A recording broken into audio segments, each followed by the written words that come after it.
नमस्कार, जय हिंद, वंदे मातरम। अध्ययन गंगा के यूट्यूब मंच पर आप सभी का स्वागत और हार्दिक अभिनंदन। आज के वीडियो में बात करेंगे नए शिक्षा सेवा चयन आयोग को लेकर। नया शिक्षा सेवा चयन आयोग ड्राफ्ट प्राप्त शासन को देखिएगा, जो शासन को ड्राफ्ट प्राप्त हुआ है उसके बारे में जानकारी आपको दी जाएगी और शिक्षा सेवा चयन आयोग शासन मंजूरी को लेकर जानकारी आपको दी जाएगी। इसके अलावा यूपी टीजीटी पीजीटी शिक्षक भर्ती में दिखा दो दम और यूपी टीजीटी पीजीटी परीक्षा तिथि सितंबर से संबंधित जानकारी आपको दी जाएगी। और टीजीटी पीजीटी क्या आप 10 से 12 घंटे नहीं पढ़ते? तो इस वीडियो को आप पूरा जरूर देखें। यदि आपने चैनल को सब्सक्राइब नहीं किया है तो चैनल को सब्सक्राइब करें, बेल आइकन को प्रेस करें जिससे कि लेटेस्ट वीडियो के नोटिफिकेशन मिलते रहें। चलिए शुरू करते हैं आज का वीडियो। सबसे पहले बात करेंगे नए शिक्षा सेवा चयन आयोग की। और जैसा कि आप सभी जानते हैं कि नए शिक्षा सेवा चयन आयोग की घोषणा माननीय मुख्यमंत्री जी के द्वारा की गई थी, लेकिन कुछ दिनों तक ये मामला पेंडिंग रहा और कोई भी जानकारी इसके बारे में नहीं मिल रही थी। लेकिन पिछले 15 से 20 दिनों से लगातार जानकारी मिल रही है नए शिक्षा सेवा चयन आयोग को लेकर। और नए शिक्षा सेवा चयन आयोग का जो कार्य है वो तेजी से चल रहा है। नए शिक्षा सेवा चयन आयोग का गठन जल्द से जल्द होगा, इसकी पूरी संभावना है, क्योंकि नए शिक्षा सेवा चयन आयोग को लेकर 12 सदस्यों की एक कमेटी बनाई गई थी जिसने इसके लिए ड्राफ्ट तैयार किया और शासन को भेज दिया गया है। देखिएगा, ड्राफ्ट शासन को भेजा जा चुका है चयन आयोग के गठन के लिए। अब शासन की मंजूरी मिलना बाकी है। यदि इस नए शिक्षा सेवा चयन आयोग को शासन की मंजूरी मिल जाती है तो आगे की जो प्रक्रिया है वो स्टार्ट हो जाएगी और जितनी भी लंबित भर्तियां हैं उनकी प्रक्रिया शुरू हो जाएगी।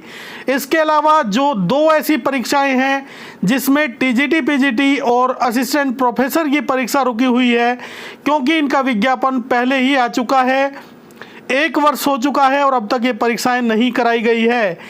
तो नए शिक्षा सेवा चयन आयोग का गठन होता हुआ दिख रहा है और काफ़ी तेज़ी से काम चल रहा है। अब बस वेट यही करना है कि कब शासन की मंजूरी मिलती है। और ऐसी पूरी संभावना है कि जून के प्रथम सप्ताह तक शासन की मंजूरी मिल जाएगी और उसके बाद में नए शिक्षा सेवा चयन आयोग को लेकर आगे का कार्य चालू होगा। यदि जून के प्रथम सप्ताह तक नए शिक्षा सेवा चयन आयोग का गठन हो जाता है तो इसके बाद में ये समझिएगा कि टीजीटी पीजीटी शिक्षक भर्ती की उल्टी गिनती शुरू हो जाएगी। परीक्षा के लिए उल्टी गिनती शुरू हो जाएगी और अधिकतम समय आप मान के चलिएगा 1.5 से 2 महीने और ज़्यादा से ज़्यादा समय यदि देखा जाए तो जैसे ही गठन होगा उसके बाद में 1-1.5 महीना आयोग को समझने के लिए लगेगा। उसके बाद में जब डेट घोषित होगी तो उसमें लगभग 1 से 1.5 महीने का समय दिया जा सकता है। देखिएगा, अधिकतम समय यदि मान के चलें तो मानकर चलिएगा लगभग 90 से 100 दिन आपके लिए एग्ज़ाम के लिए हो सकते हैं, क्योंकि ये आपको संभावित इसलिए बताया जा रहा है जिससे कि एक टारगेट सेट करके आप अपनी तैयारी कर सकें। तो 90 दिन का टारगेट आप बनाकर चलिएगा, 3 महीने का टारगेट आप बनाकर चलिएगा।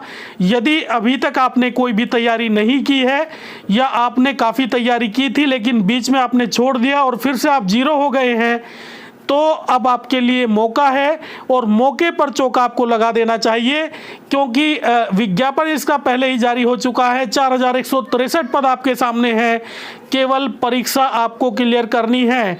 और यदि आप ये परीक्षा क्लियर करना चाहते हैं तो 10 से 12 घंटे अभी से आप अध्ययन करना शुरू कर दीजिएगा। ऐसे अभ्यर्थी जिन्होंने अब तक बिल्कुल भी तैयारी नहीं की है, यदि आप 10 से 12 घंटे तैयारी करेंगे तो निश्चित ही आपको सफलता मिलेगी। लेकिन 10 से 12 घंटे केवल घंटों में काउंट नहीं होना चाहिए, उसमें आप छोटे छोटे टारगेट बनाएं और अपने टारगेट जो बनाते हैं उनको अचीव करें और इस समय का बिल्कुल सदुपयोग करें।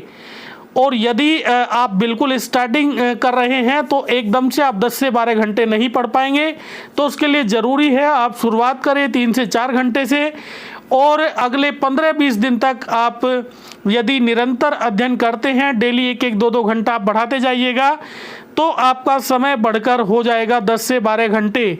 तो इस प्रकार से आप अपनी तैयारी को बूस्ट कर सकते हैं, तैयारी को बढ़ा सकते हैं। और यदि सफलता आपको पानी है टीजीटी पीजीटी में एक सीट आप अपनी पक्का करना चाहते हैं 2023 में, तो अभी से आप तैयारी में लग जाइएगा, क्योंकि अब ज़्यादा समय नहीं बचा है। और ऐसा भी हो सकता है कि डेट जारी होने के बाद आयोग आपको केवल 30 से 40 दिनों का समय ही दे परीक्षा के लिए। तो यदि ऐसा होता है तो फिर आप तैयारी बिल्कुल भी नहीं कर पाएंगे। और अभी से आप तैयारी में लग जाइएगा, क्योंकि अब भी आपके पास मौका है। यदि आप चाहते हैं अपना चयन, और डेली आप प्रैक्टिस सेट निकालिएगा, साथ में जो मूल पुस्तकें हैं उनसे अपनी तैयारी करें। और जो अभ्यर्थी लगातार तैयारी कर रहे हैं वो अपना प्लस पॉइंट बनाए हुए हैं, उनकी संभावनाएं ज़्यादा हैं। लेकिन बहुत से अभ्यर्थी ऐसे हैं जो डिमोटिवेट हो जाते हैं बीच बीच में और अपनी तैयारी को छोड़ देते हैं। और उनकी गलती भी नहीं है, क्योंकि 1-1.5 साल का समय हो चुका है, और इतना लंबा समय कब तक अभ्यर्थी तैयारी करे। लेकिन इस दौड़ में वही जीत पाएगा जो निरंतर अभ्यासरत रहेगा, लगातार तैयारी करता रहेगा। क्योंकि पदों की संख्या बहुत कम है, 4163 पद है, जबकि इसमें जो आवेदक हैं उनकी संख्या बहुत ज़्यादा है। लगभग 13 लाख अभ्यर्थियों ने आवेदन किया है। तो ऐसे में इतना आसान नहीं होगा चयन पाना। यदि आप चयन पाना चाहते हैं तो अपनी तैयारी को शुरुआत करके और अगले 15 दिनों तक 10 से 12 घंटे तक पहुँचाएँ और लगातार अपनी तैयारी करते रहें। तो यूपी टीजीटी पीजीटी की संभावित तिथि आप मानकर चलिएगा, अभी मई का समापन होने वाला है, और जून जुलाई अगस्त यहाँ तक यदि समझे, या तो अगस्त के लास्ट में या फिर आपका सितंबर में ये परीक्षा हो सकती है, ऐसी प्रबल संभावना है। हालांकि स्पष्ट कुछ भी नहीं कहा जा सकता।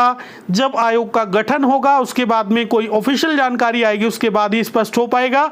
लेकिन एक तैयारी के नज़रिए से यदि देखा जाए, क्योंकि यदि आपको तैयारी करनी है तो एक टारगेट सेट करना होगा। इस प्रकार से आप एक टारगेट सेट करके पॉइंट टू पॉइंट आप तैयारी करें, सटीक अध्ययन सामग्री से ही आप तैयारी करें, फालतू की चीज़ें आप न पढ़ें, और डीप अध्ययन केवल उन्हीं चीज़ों का करें जिसकी आवश्यकता है, जो पॉइंट पूछे गए हैं, जो टॉपिक पूछे गए हैं, क्योंकि सिलेबस के अकॉर्डिंग ही आपको तैयारी करनी है। बहुत से अभ्यर्थी बाज़ारों में उपलब्ध पुस्तकों से तैयारी करते हैं जिसमें टीजीटी पीजीटी का मिक्स होता है। तो ये आपको विशेष ध्यान रखना है, केवल आपका जो सिलेबस आपका है उस सिलेबस के अकॉर्डिंग ही आपको उन चीज़ों को चिन्हित करना है, और उसी के अकॉर्डिंग ही आपको केवल तैयारी करनी है। तो अब ये सारी चीज़ें निर्भर करेगी नए शिक्षा सेवा चयन आयोग पर। हालांकि इसको लेकर एक रिट भी डाली गई है, जो असिस्टेंट प्रोफेसर के लिए जो अभ्यर्थी जिन्होंने आवेदन किया है उनमें से कुछ अभ्यर्थी कोर्ट चले गए थे, और 30 तारीख को कोर्ट की तरफ से भी सरकार से जवाब मांगा गया है कि ये भर्तियां क्यों नहीं करवाई जा रही, और यदि पुराने आयोग से नए आयोग का गठन नहीं हो पा रहा तो पुराने आयोग से क्यों नहीं कराई जा रही, और यदि नए आयोग से ही कराई जानी है तो कब तक ये परीक्षा होगी। तो कुल मिलाकर देखा जाए तो भर्तियों की प्रक्रिया में कुछ ना कुछ हलचल हुई है, और नए शिक्षा सेवा चयन आयोग को लेकर जिस प्रकार की सूचनाएं मिल रही है तो जल्द ही आपको खुशखबरी मिल सकती है। तो आज के वीडियो में इतना ही। ये वीडियो आपको कैसा लगा? अगर अच्छा लगा तो लाइक करें, चैनल को सब्सक्राइब करें, बेल आइकन को प्रेस करें, जिससे कि लेटेस्ट वीडियो के नोटिफिकेशन मिलते रहें। पूरा वीडियो देखने के लिए बहुत बहुत धन्यवाद। नमस्कार, जय हिंद, वंदे मातरम, भारत माता की जय।